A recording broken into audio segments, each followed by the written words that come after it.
Hare Krishna, bonjour, bienvenue sur Aum Révolution. Le Vedanta aujourd'hui, un podcast dédié à ceux qui pratiquent déjà le Bhakti Yoga, le Vishnouisme Gaudiya, la conscience de Krishna.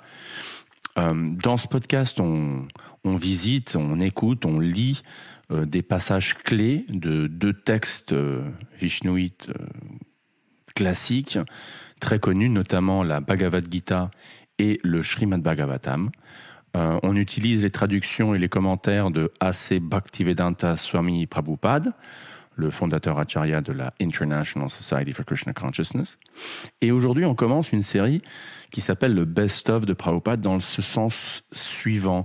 C'est-à-dire, on regarde, on lit les traductions et les commentaires de versets que Prabhupada a le plus souvent cités dans sa carrière d'ambassadeur de Krishna Bhakti en Occident à partir de 1966 jusqu'à 1967, tout ce qui a été enregistré en d'autres mots.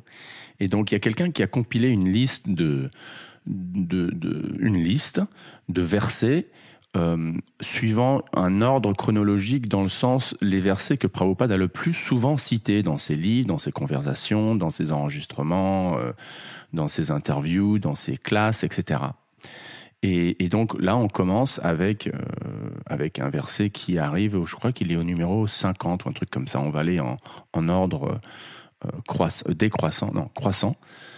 Et là, on lit un verset très connu du Srimad Bhagavatam, le verset qui vient dans le chant numéro 3, chapitre 25, verset 21, et qui traite donc des caractéristiques du sadhu.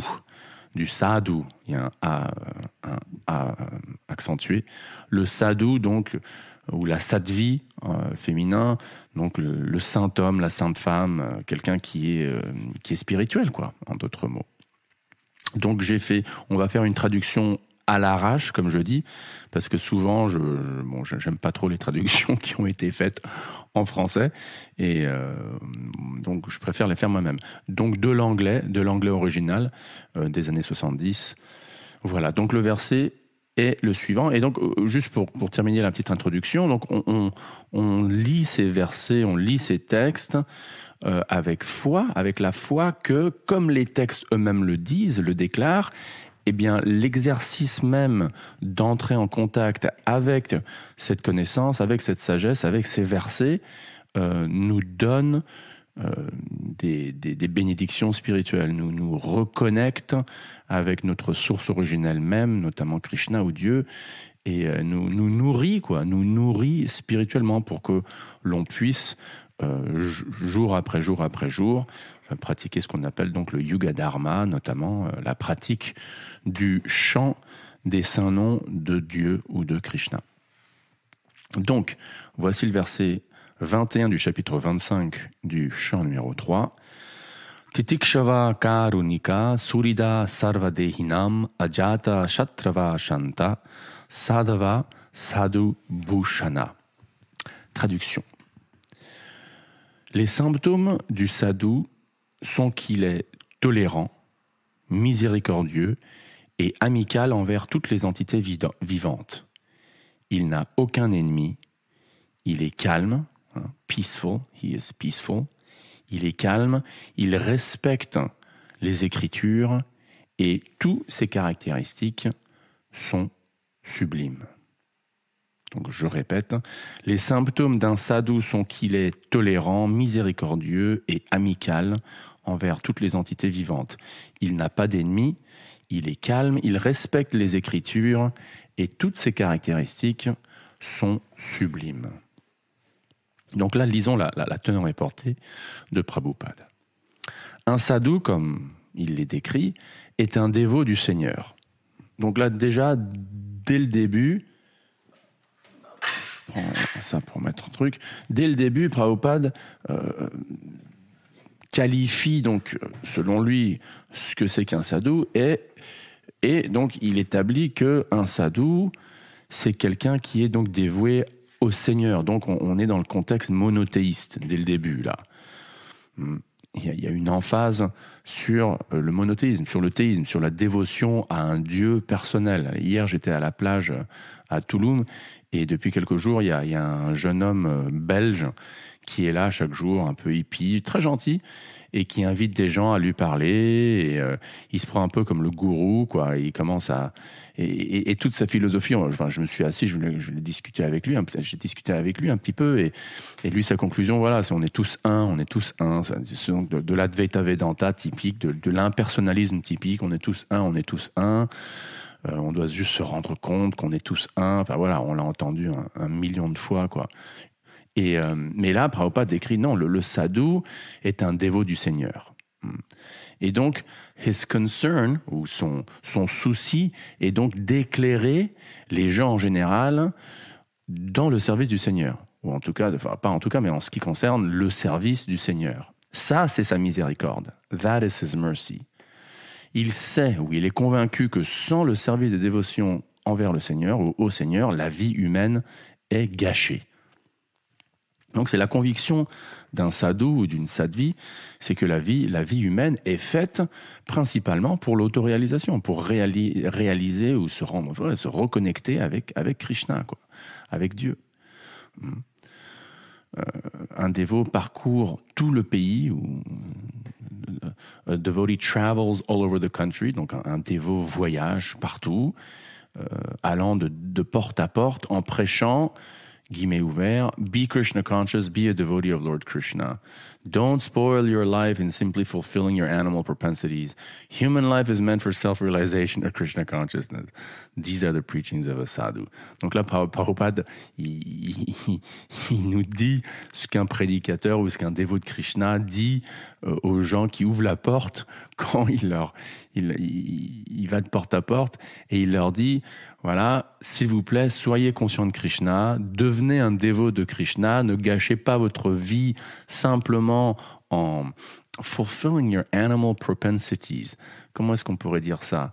En vous contentant de satisfaire vos propensions animales. La vie humaine est faite pour l'autoréalisation ou pour la conscience de Krishna. Telles sont la prédication ou telles sont les prêches d'un sadhu. He is not satisfied with his own liberation. Il n'est pas satisfait avec sa propre libération. Donc ça, c'est un truc très important aussi. Le sadhu Vaishnava, en tout cas, le sadhu dévot de Dieu, dévot de Krishna, il pense ou elle pense, on va toujours dire il, parce qu'à chaque fois, si on doit à chaque fois dire elle, on comprend qu'on est tous on croit qu'on est tous des âmes, et donc le corps qu'on a, qu'il soit masculin ou féminin, c'est secondaire. Mais pour être pratique, on va dire il. Donc il pense à autrui, il pense au salut d'autrui, quoi. Il n'est pas satisfait avec sa propre libération. Il pense toujours à propos d'autrui. Et donc, il est la personne la plus compassionnée envers les âmes déchues. Une de ses qualifications, donc, est celle qui s'appelle Karunika, une grande miséricorde envers les âmes déchues. Ça nous rappelle, ça me rappelle le verset connu du 7e chant du Srimad Bhagavatam. I am not at all, I am concerned with love. Je vais vous le trouver tout de suite. C'est un verset qui vient du 7e chant où Prahlad Maharaj, le jeune Prahlad Maharaj, prêche il parle à Nishingadev. Il parle à Nishingadev, et ça, c'est donc un verset très connu. D'ailleurs, il y a une histoire, je vais vous le citer d'abord, parce que il y a une histoire avec Prabhupada qui est assez jolie. Et donc, il dit, donc c'est dans le 7e chant, chapitre 9, verset 44. Je vais vous trouver le verset tout de suite. Et voilà, je l'ai là. Et donc, il dit, I am not at all prayena deva munayaksva vimuktikama maunam charanti vijanena parastanishta naitan vihaya kripanam vimumuksha eko nanyam tvadasya sharanam brahmano nupashye. Donc la traduction de ce verset, excusez-moi, il faut que je le retrouve, il dit, Prahlad Maharaj dit, Mon internet est assez lent ici. Il dit, mon cher Seigneur Nishingade, je constate qu'il y a beaucoup de personnes saintes, en effet, mais elles ne sont pas intéressées, mais elles sont intéressées seulement dans leur propre salut. C'est ça qui est important. Elles sont intéressées ou elles s'intéressent seulement à leur propre salut, à leur propre délivrance.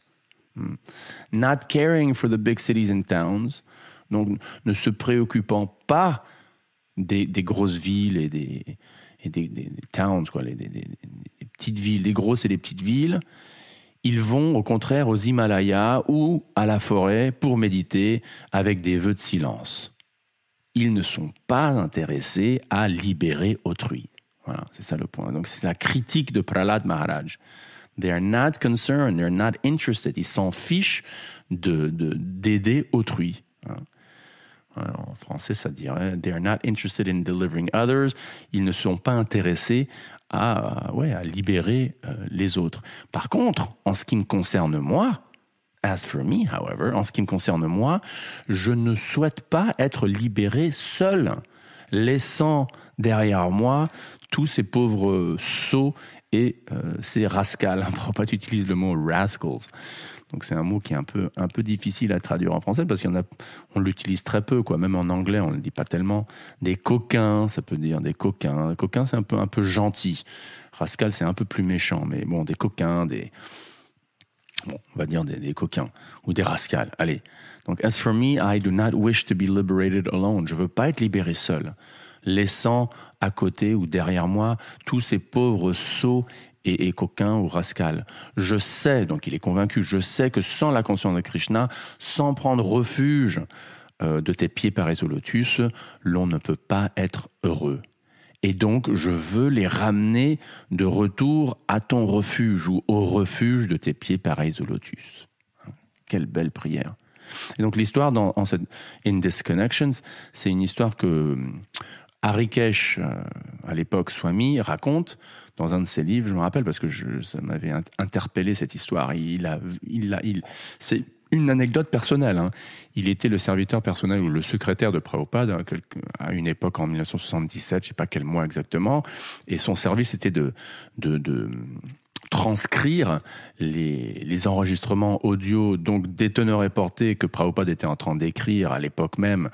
Donc à cette époque-là, c'était en 77 ou 74, enfin bien sûr pendant les années 70, pendant que Prabhupada était en vie. Et donc là, à cette époque-là, Prabhupada était en train de bosser sur le 7e chant du Bhagavatam.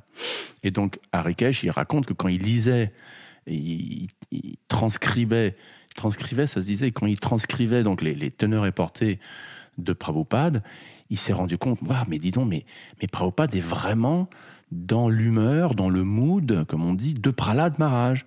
C'est-à-dire, le sentiment qu'on vient de lire ici de Prahlad Maharaj, Harikesh pensait, mais c'est vraiment Prabhupada, quoi. Enfin, pas que Prahlad Maharaj est ontologiquement Prabhupada, non, mais il disait, ils sont les deux, où Prabhupada est vraiment dans l'humeur de Prahlad. Et il lui a dit, selon lui, il s'est approché de Prabhupada un jour et il a dit, Prabhupada, you really are in the mood of Prahlad Maharaj. Vous êtes vraiment dans l'humeur de Prahlad Maharaj. Et Prabhupada, selon Harikesh Swami, lui a répondu, yes, I'm always thinking of these fools and rascals. Il l'a confirmé en disant, oui, je pense toujours à ces sots et ces coquins, ou ces sots et ces rascals. Donc revenant à la teneur et portée du verset en question, donc des caractéristiques du sadhu, voilà, le sadhu pense toujours aux âmes déchues. He is the most compassionate person, c'est la personnalité ou la personne la plus compassionnée envers les âmes déchues, parce qu'il pense toujours aux autres. Il pense toujours aux autres. Il y a une chanson de Bob Marley qui s'appelle Pass It On, et dans la chanson il dit Live for yourself and you will live in vain, live for others and you will live again. Donc live, vis pour toi-même, tu vivras en vain, vis pour autrui et tu revivras. C'est-à-dire tu revivras au royaume de Dieu, quoi. Et non, mais vivre pour autrui, Et là, il faut faire une petite distinction avec, sans faire trop de stéréotypes, mais il y a une distinction à faire avec la notion d'aider autrui dans le christianisme et la notion d'aider autrui dans la conscience de Krishna. Dans la conscience de Krishna, on accepte dès le début que nous ne sommes pas notre corps, que nous sommes des âmes éternelles. Et donc, aider autrui, c'est vraiment aider l'âme, c'est-à-dire aider l'âme à avancer vers Krishna et à se libérer du cycle des naissances et des morts. Mais si on accepte que oui, mais en fait, d'accord, mais quand même, on est notre corps matériel, nous sommes ce corps, bon, bah là, automatiquement, aider autrui, ça veut dire nourrir les autres, ouvrir des hôpitaux, aider le corps. Comme Prabhupada donne l'exemple de l'oiseau dans la cage, quoi. Et on peut s'occuper d'une cage, la polir, la nettoyer, la décorer avec des fleurs et tout, mais si on oublie l'oiseau à l'intérieur et on nourrit pas l'oiseau, bah l'oiseau il va mourir, le perroquet à l'intérieur. Donc de la même manière, aider autrui, ça veut vraiment dire aider le perroquet à l'intérieur, c'est-à-dire aider l'âme et pas juste le corps, quoi. Prabhupada continue. While engaged in preaching word, tout en prêchant, il doit s'opposer à beaucoup d'éléments opposants. Et donc, le sadhu ou le dévot du Seigneur doit être très tolérant.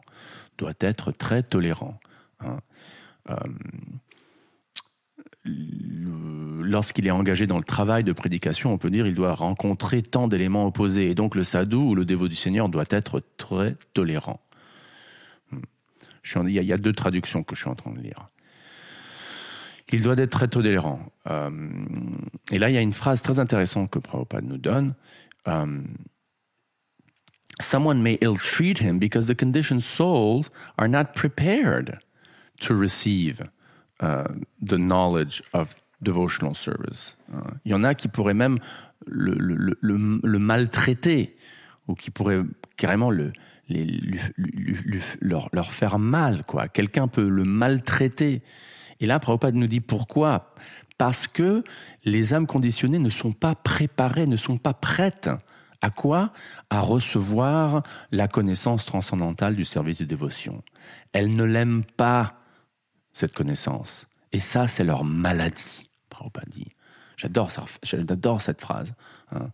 The conditioned souls are not prepared to receive the transcendental knowledge of devotional service. They do not like it. That is their disease. Les âmes conditionnées ne sont pas prêtes à recevoir la connaissance transcendantale du service de dévotion. Elles ne l'aiment pas, cette connaissance. Et c'est ça leur maladie.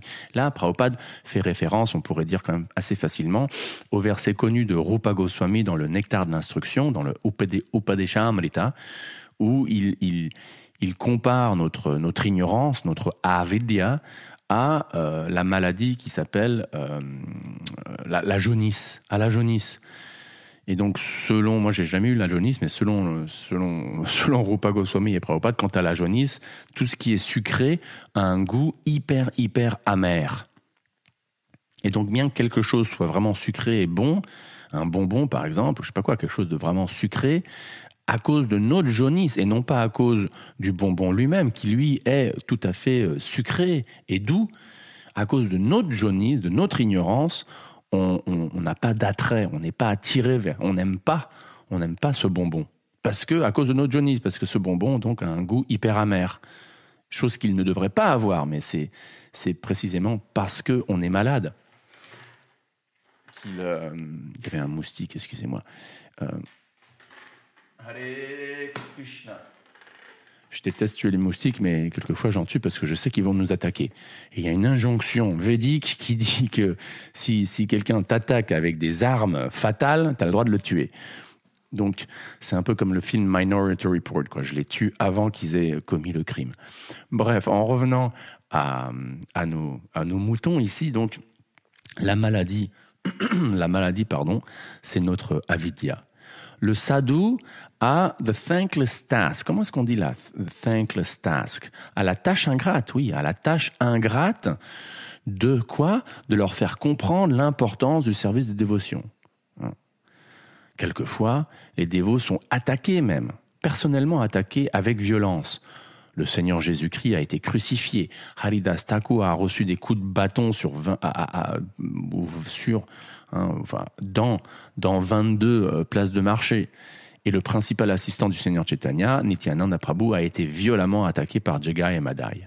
Donc là, il y a trois exemples qu'on pourrait en parler assez longtemps, mais bon, pour ceux qui connaissent pas, Jésus, là c'est clair, il a été crucifié, donc Prabhupada aime bien utiliser cet exemple de Jésus, quoi. Jésus prêchait la conscience de Dieu, prêchait la dévotion à Dieu, la bhakti, on peut dire, et le résultat, ils l'ont crucifié. Haridas Thakur, donc le grand saint de la tradition vishnouite Gaudiya, qui est considéré comme un avatar du Seigneur Brahma lui-même, qu'est-ce qu'il faisait? Il chantait Hare Krishna, il demandait aux gens s'il vous plaît chantez Hare Krishna, et qu'est-ce qu'ils ont fait les musulmans de l'époque? Ils l'ont carrément battu violemment dans 22 ou combien 22 places de marché, quoi. Voilà. Et après, il est pas mort parce que Krishna le protégeait. Et finalement, ils lui ont dit non, mais s'il te plaît, meurs parce que sinon nous, on va se faire engueuler. Donc il a dit d'accord. Et donc temporairement, il est mort. Et après, il est revenu à vie. Et il est allé directement voir le Nawab Hussein Shah, donc le gouverneur musulman, qui s'est rendu compte, oh là là, j'ai fait une énorme erreur. En fait, c'est un grand saint. C'est toute une histoire. Mais voilà, la réaction a été violente. Hein. Et finalement, Nityananda Prabhu, donc l'avatar de Balaram, lui-même a été attaqué par Madai. Et c'est Madai qui lui a tapé sur sa tête, qui lui a envoyé un pot en terre cuite et l'a fait saigner. Voilà, but still, Prabhupada dit, they were tolerant because their mission was to deliver the fallen souls. Mais néanmoins, ils étaient tolérants car leur mission était de libérer ou de délivrer les âmes déchues. Une des qualifications du sadhu est donc qu'il est très tolérant et très miséricordieux envers toutes les âmes déchues. Il est miséricordieux car il est le bienfaiteur de toute entité vivante. Voilà. Donc ça, c'est un autre point. C'est la vision d'un sadhu le pousse à vouloir aider autrui.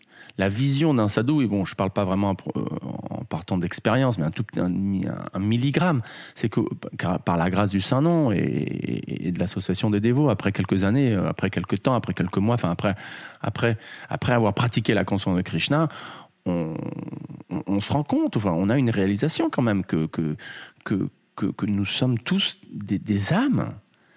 Des âmes, on est tous des âmes déchues, des âmes perdues dans ce samsara, dans ce cycle des naissances et des morts. Et donc on veut du bien à autrui. Et là, Prabhupada qualifie le truc en disant il n'est pas seulement le bienfaiteur de la société humaine, mais il est aussi le bienfaiteur de la société animale aussi. Hein.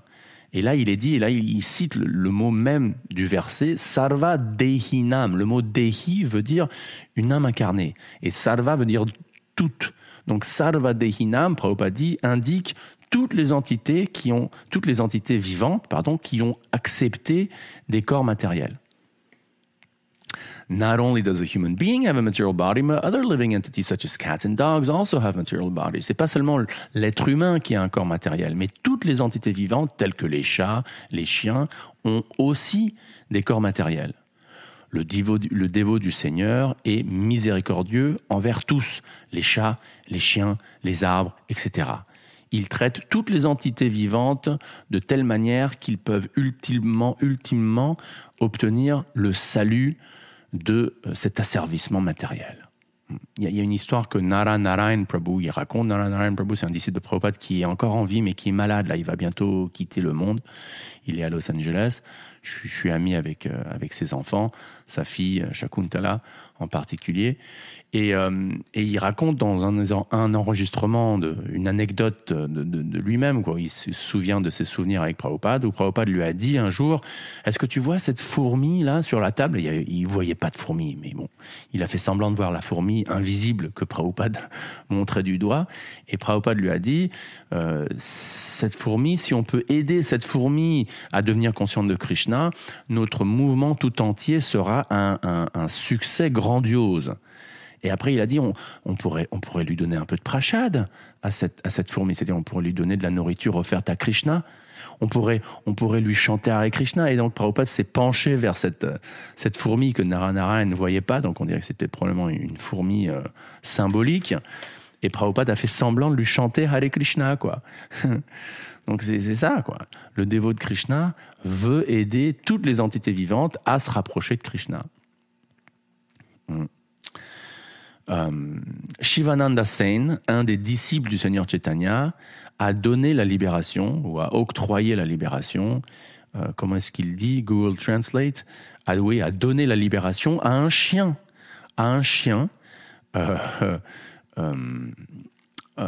le traitant de manière transcendantale. C'est-à-dire, comment est-ce qu'il l'a traité transcendantalement, ce chien? Eh bien, il l'a gardé avec lui et les Vaishnavas durant leur parcours de Navadvip à Jagannath Puri.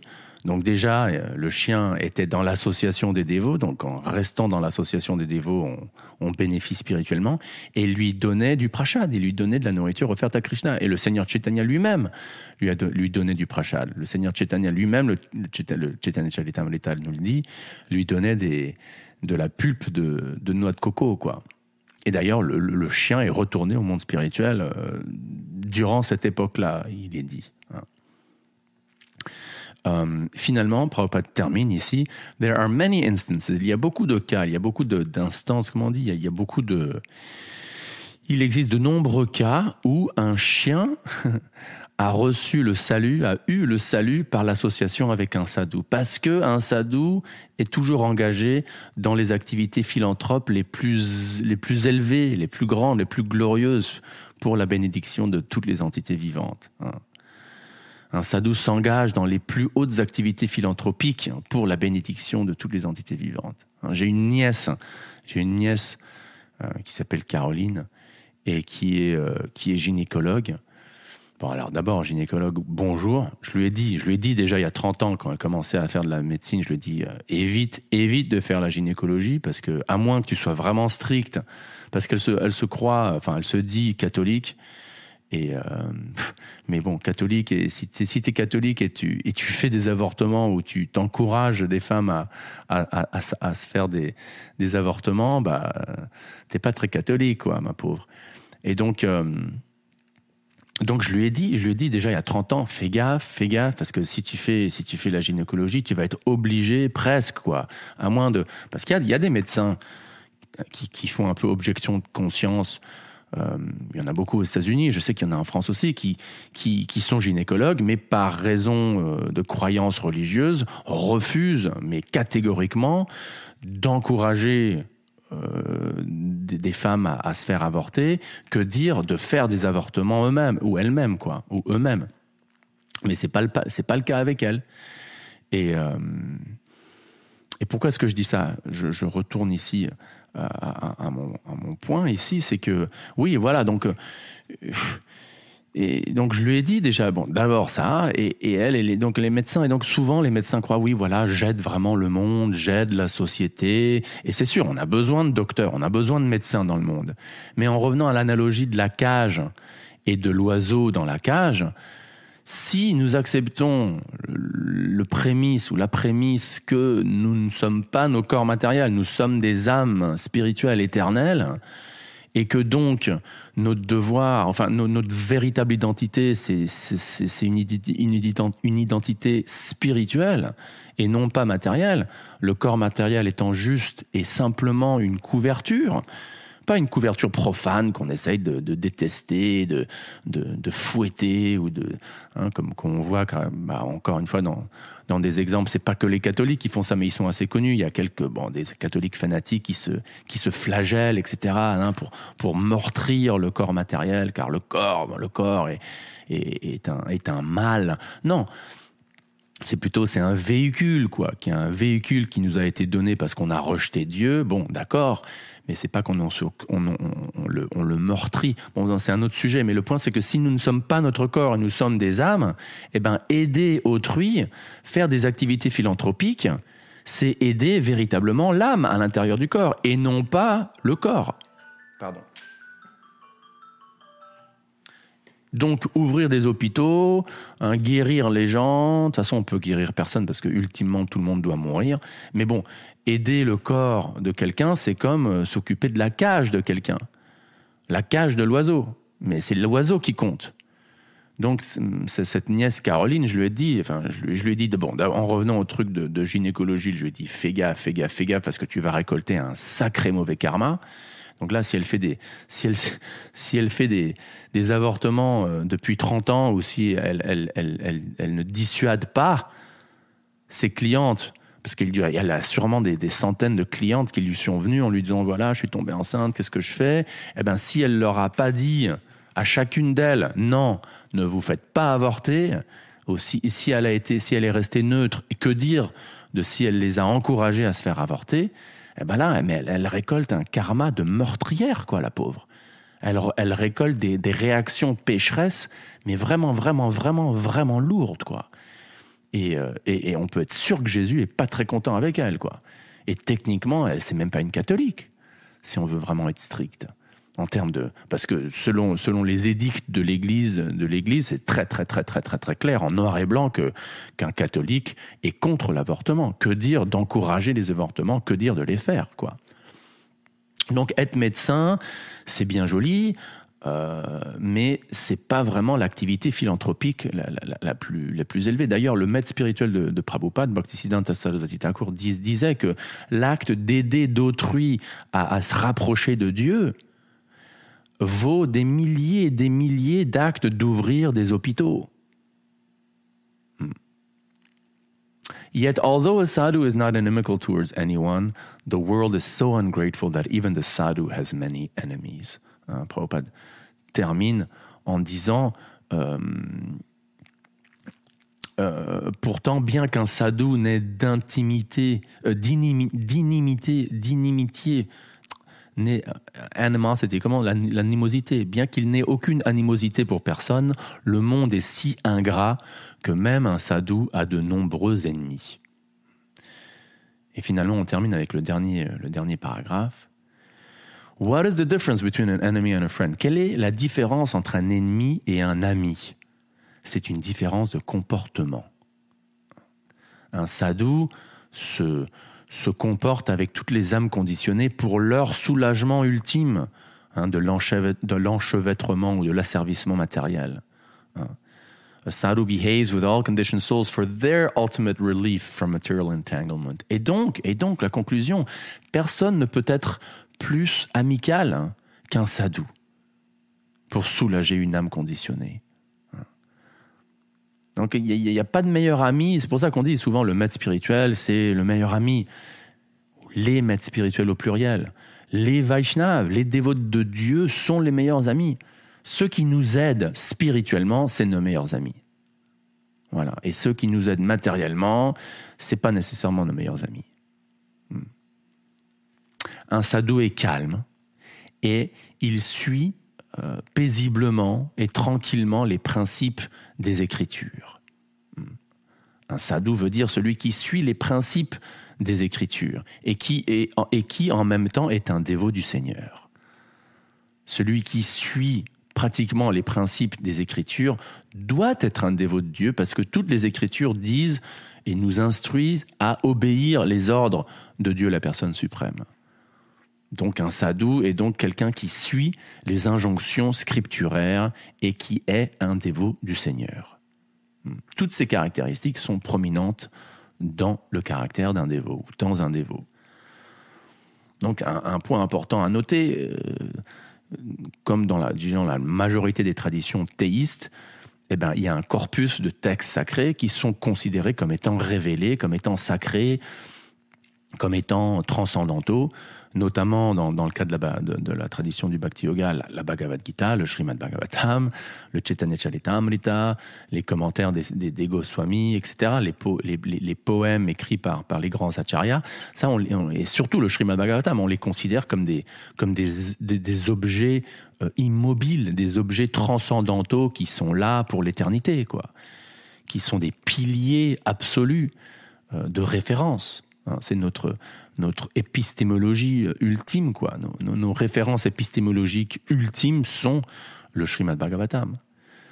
Et donc un sadhu ou une sadhvi est quelqu'un qui, idéalement, se comporte selon les injonctions du Srimad Bhagavatam, qui est, comme Prabhupada disait, comme il dit d'ailleurs dans le premier chant, dans un des commentaires du premier chant, il parle il y a le livre Bhagavata et il y a la personne Bhagavata. Et c'est intéressant, il dit il y a aucune différence entre c'est pas qu'il y a aucune différence, mais il dit il n'y a pas de différence entre le livre Bhagavata et la personne Bhagavata, voulant dire que c'est pas que on devient des impersonnalistes et le dévot de Krishna est carrément ontologiquement non différent du Srimad Bhagavatam ou de Dieu, non. Il y a toujours une distinction entre Dieu et l'âme, mais l'âme réalisée, puisqu'elle agit en accord avec les injonctions du Srimad Bhagavatam, on peut dire de cette manière qu'il n'y a pas de différence entre le livre Bhagavata et la personne Bhagavata. La personne Bhagavata est un exemple incarné du livre Bhagavata. Donc, pour terminer, les dernières phrases. A devotee develops all the good qualities of the demigods, whereas a non-devotee, even though academically qualified, has no actual good qualifications or good characteristics according to the standard of transcendental realization. Un dévot développe toutes les bonnes qualités des dieux ou des déesses, alors qu'un non-dévot, même s'il a des qualifications académiques, n'a pas de bonnes qualifications réelles ou de bonnes caractéristiques selon le standard de la réalisation transcendantale. C'est-à-dire on peut s'y connaître vachement bien en ce qui concerne, par exemple, la théologie. J'aime utiliser cet exemple de Barbara Holdridge, que Dieu la bénisse. C'est une prof à l'Université de Californie, très gentille, elle est favorable envers la conscience de Krishna, mais elle connaît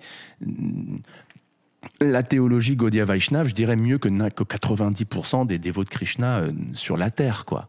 C'est une spécialiste, elle a fait son doctorat à Harvard sur les enseignements de Rupa Goswami, donc vraiment, mais elle est calée, et je me rappelle, je suivais un cours avec elle, on se voyait une fois par semaine, on était une vingtaine, c'était un cours de 3 heures, et elle lisait des passages vraiment ésotériques que personne connaît, même de Rupa Goswami, c'était impressionnant, j'avais les larmes aux yeux.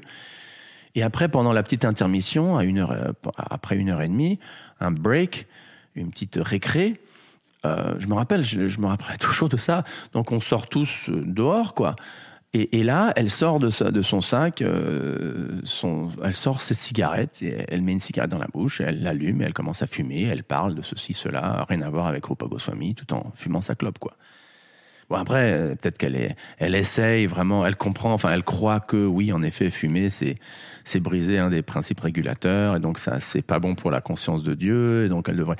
Mais elle le faisait de manière vraiment du style, ouais, c'est ma vie, j'ai aucun remords à faire ceci. C'était un comportement assez qui me choquait, quoi, parce que 5 minutes avant, elle parlait des gloires de Rupa Goswami, et donc j'en reviens à ce que Prabhupada dit ici, quoi. Un non-dévot, même s'il a des qualifications académiques, n'a pas de bonnes qualifications réelles ou de bonnes caractéristiques selon le standard de réalisation transcendantale. Has no actual good qualifications or good characteristics. Parce qu'un dévot de Krishna, donc, est supposé vivent selon les standards des dieux et des demi-dieux. Bon, après, eux, ils prennent du somarasa, c'est décrit, mais en tout cas, ce que Prabhupada veut dire, c'est, à ce que je comprends, c'est qu'un dévot de Krishna vit une vie idéalement très pure, moralement parlant, et donc une vie qui est libre d'intoxicants, par exemple, comme la cigarette. Donc c'est un peu l'exemple que Prabhupada donne de lécher un conteneur de miel sans l'ouvrir. Tu goûtes pas au miel, tu lèches le verre, mais à moins d'ouvrir le pot, tu peux pas goûter au miel, bien que tu lèches le pot, quoi, en verre. Et ben, de la même manière, tu peux avoir plein de connaissances théoriques des écrits Vaishnav, par exemple, mais sans pratiquer la conscience de Krishna, sans chanter, principalement, je dirais, sans chanter Hare Krishna, sans chanter les noms de Dieu de manière régulière, sans vouloir vraiment être le serviteur de Krishna ou de Dieu, eh ben cette connaissance demeure vraiment très théorique, quoi. Voilà, donc revenons au verset, à la traduction, on la relit. Titikshava karunika surida sarvadehinam ajata shatrava shanta sadhava sadhu bhushana. Les symptômes d'un sadhu est qu'il est tolérant, miséricordieux et amical envers toutes les entités vivantes. Il n'a pas d'ennemis, il est calme ou paisible, il suit les injonctions des Écritures et toutes ses caractéristiques sont sublimes. Voilà, merci d'avoir écouté, merci de m'avoir donné l'opportunité de me purifier moi-même. Continuons à rester en contact transcendentalement, en chantant, en récitant les saints noms de Dieu ou de Krishna. Hare Krishna, Krishna Krishna, Hare Ram, Ram Ram, Hare Hare. À la prochaine. Om Tat Sat.